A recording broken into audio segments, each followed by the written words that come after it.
Anton Watson is maybe the guy that I would say his ceiling isn't as high, but his floor is higher than what Jonathan Mobo probably is right now.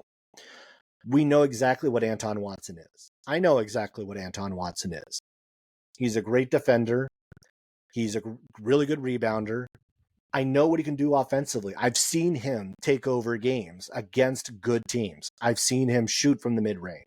I've seen him work in the post.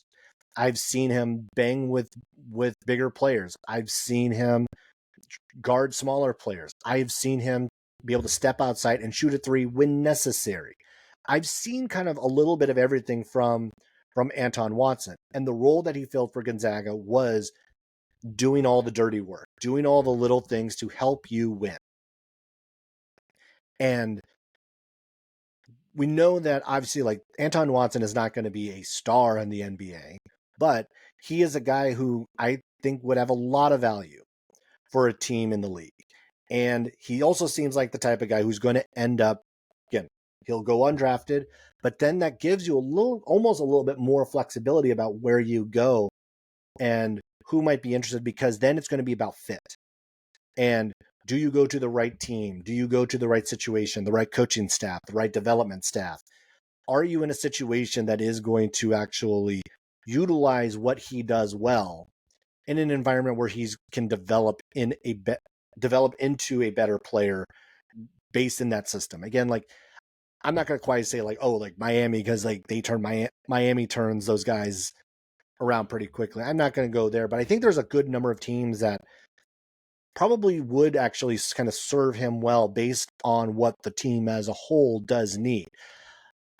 I mean, I think of like you need guys who are going to do the dirty work. OKC might actually make a lot of sense for that squad. They just recently made a trade for Alex Caruso, for a guy that fills a lot of the holes that they needed. They needed another lockdown defender.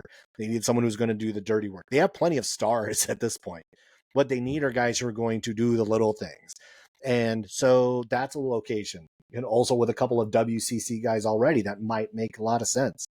Miami, yes, probably also makes a lot of sense. I think Indiana, to a lesser extent, makes some sense as well, where it's like they are a team that's going to have to do a lot of the little things right.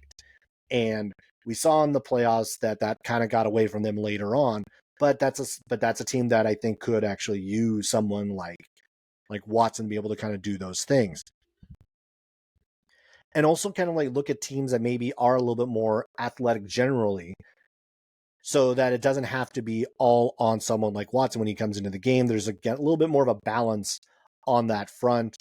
I'd have to really think about a little bit more. It's like, I mean, even actually a team like Sacramento could potentially use someone like that. You look at some of the other pieces that they have, De'Aaron Fox, they bring back Malik Monk.